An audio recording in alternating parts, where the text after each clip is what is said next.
একটু সুখের আশায় আমি হইলাম প্রবাসী। এখন দেখি সুখের চাইতে দুঃখ বেশি।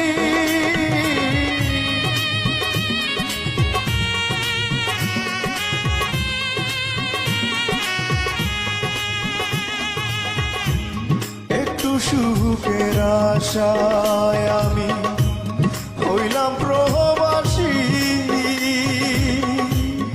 এখন দেখি সুখের চাইতে দুঃখ বেশি। আমি বুঝে গেছি আমার বুঝি দুঃখ রাশি। আমি বুঝে গেছি আমার বুঝি দুঃখ রাশি। আমি কি ভুল করেছি গো।